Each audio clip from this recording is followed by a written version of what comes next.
Yan, hello mga tropa, ito po ulit si JR Doria TV. Ikot lang po muna tayo dito sa project ng Metro Manila Subway Project dito po sa Biluna Road. Samahan niyo po ulit ako mag-ikot-ikot mga guys. I-update lang po natin kung ano na sitwasyon dito, kung ano na po yung pagbabago. Di ba nagsimula po muna ako dito sa Mapagbigay Street.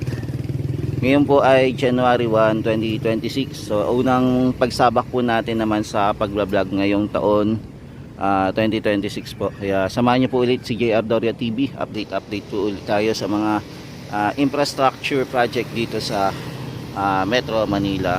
So tara na guys, let's go.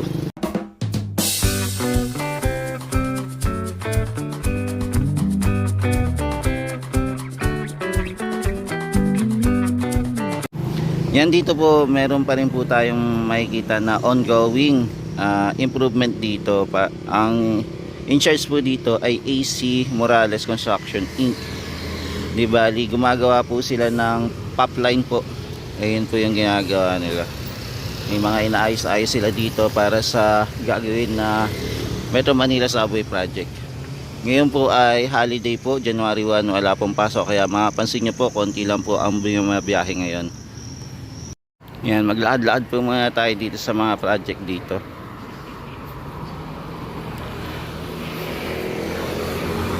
Tapos ito na po yung tarpaulin na ikabit na po para sa project po sa East Avenue.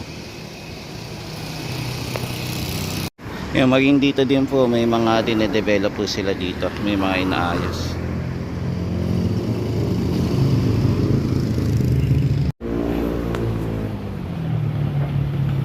Yan, dito po sa kabila may bahay po na sira, kaya lang hindi ko pa alam kung kasama po ito sa project ng Metro Manila Subway. Itong kabila nasira din na din po kasi. Yan, so sumilip din tayo sa Maliksi Street. Alamin lang din natin kung ano yung improvement dito. Yan, dito na po sa area ng Maliksi Street.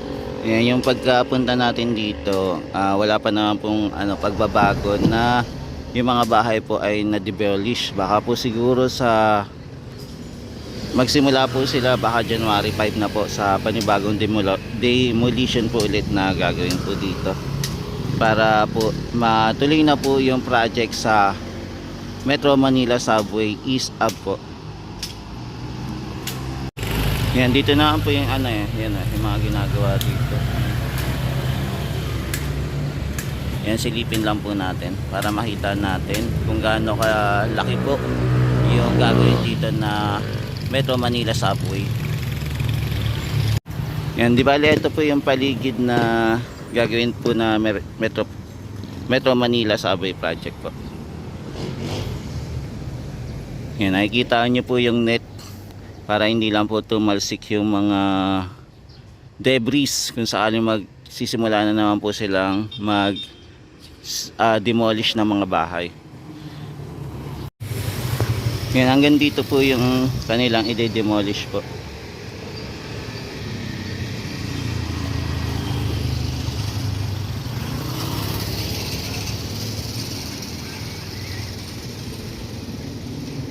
Yan, lipat naman po tayo. Nandito po muna tayo sa Maliksi. Lipat naman po tayo ng ibang area.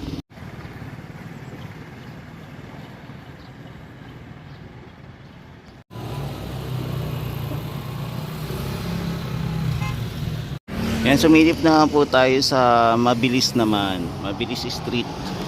Yan, dito naman po tayo naligaw. Ito na lang po natitira yung building na mataas po, yung hindi pa po nagigiba. Yan, medyo may kalakihan din po kasi ito. Yan, ito po yung area natin na na-demolish po.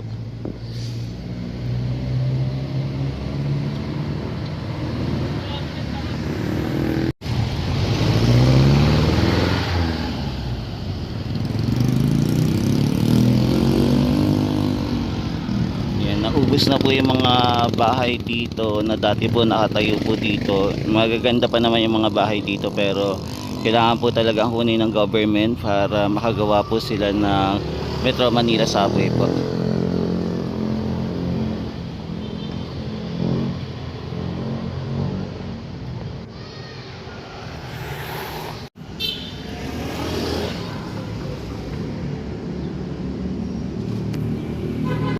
Yan, sana yung mga wirings din po dito maayos, no? Kung aayusin po nila. Ito, yung mga wirings. Sana mailagay po sa ilalim kung kakayanin.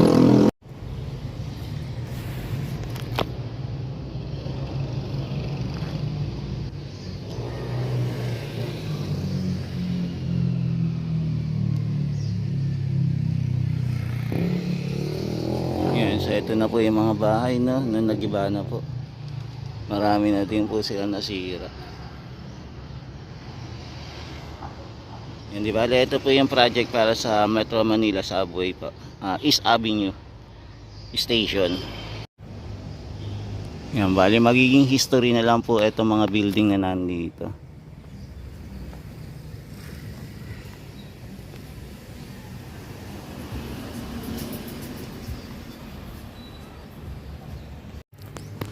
Yan, dito naman po nahakot na po nila yung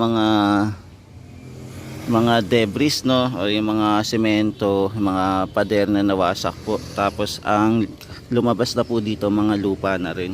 Tapos yung ibang bakal din po na i-separate na nila. Yan, ito na po yung itsura ng paligid dito. Sa area naman po ng ano naman po, Mabilis Street po. Yan, ito na po yung mga bahay-bahay dito. Ang laki na po ng improvement. Diba? Ano mo na lang? Kaya abangan natin kung kailan po mailalagay naman po yung mga gamit naman po dito. If ever magsimula sila. Yan, tapos dito din po may bahante. So abangan natin kung ano po yung gagawin naman po dito, kung meron po magkakaroon po ng daanan dito naman sa area, kasi nakabakante po siya. Kaya abangan po natin kung may gagawin din dito po sa area. Yan, kung makapansin nyo po mga tropa, wala pong masyadong dumataan ngayon, no? Ayan, wala po, bakante po ang ating area.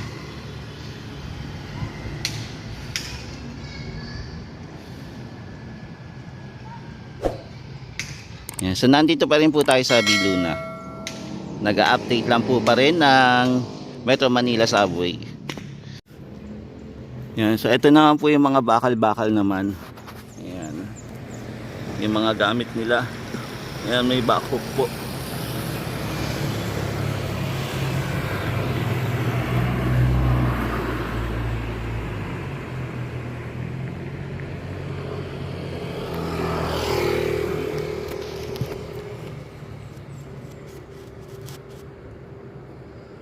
Yan, nandito naman po tayo sa street naman na Mapang-Akit Street naman. Dito naman tayo si Silip. Ito yung mga kaganapan naman dito. Sa area naman po na Mapang-Akit. Ayan, dito pala ako nakapunta yung nakaraan sa Mapang-Akit pala. So dito po pala yung may malaking bahay sa may Mapang-Akit Street. Yan, nandito po tayo sa area na Mapang-Akit Street. Alam ko meron dito kasi may mahabang pader eh. Ayan. Na ano. Na bakante po dito. Ayan, dito tayo sa Mapang-Akit Street area. Ayan, di bali natakpan na po din ito. Ayan, natakpan na po nila ng tarpaulin. Ito yung lugar.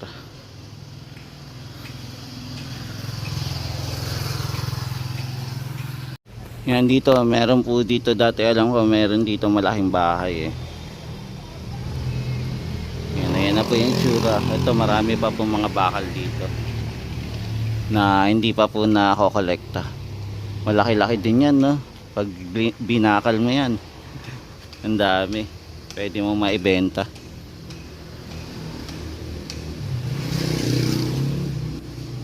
So ito yung may mga bahay na marami. Alam ko na nandito din po yung merong area po ng pang hardware. Ayan. Tapos nandito po dito yung banda yung mataas na bahay.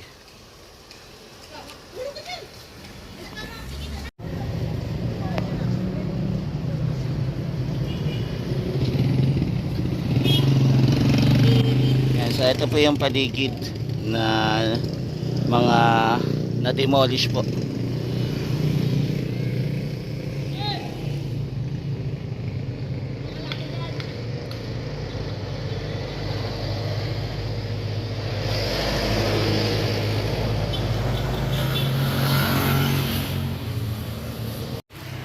Yan, punta naman po tayo sa kabilang street naman. Dito naman po tayo silip.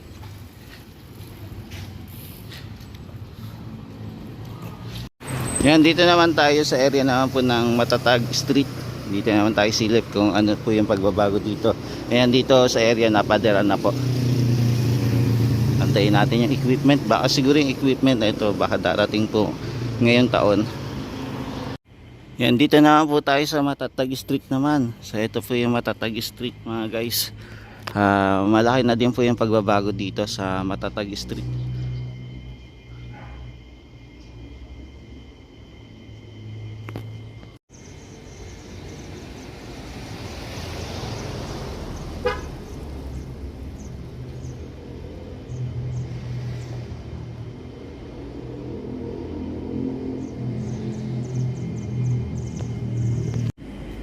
Yan. Malaki na din dito yung pinagbago dito, maging dito din po puro mga lupa na dati po puro semento, pero ang laki na po ng pinagbago po, no? Yan. So ngayon po wala pa po tayong nakikita ibang equipment po dito na ilalagay. For the meantime, puro pagtatanggal lang po muna, pagdidemolish dito sa area. Pero dito sa area naman po, kompleto na din po. Halos lahat po ng kabahayan dito na demolish na po.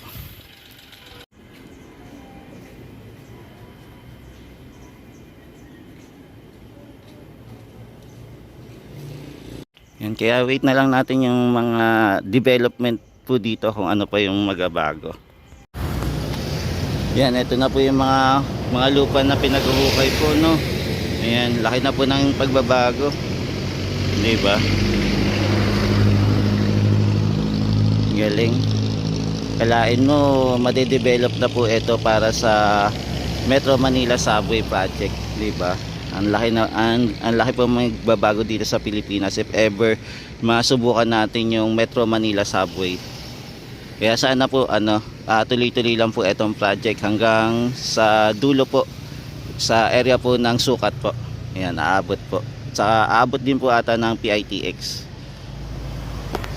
Yun, nandito na po tayo sa pinakadulo na po. Ibali dito meron na pong metal fencing po. Ayan. Kaya hindi na natin makikita yung loob dito. Nandito po tayo sa street ng Malakas Street po. Yan, meron palang gotohan dito, no?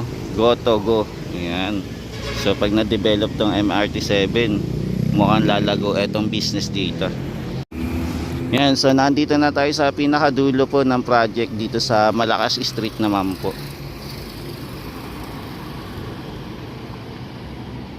Yan, balikan na lang po natin ito kung ano po yung pagbabago dito. May mga inaayos pa po kasi sila para sa pop laying project para sa East Avenue, dahil po dito sa subway project na ginagawa po para sa Seward Line relocation po.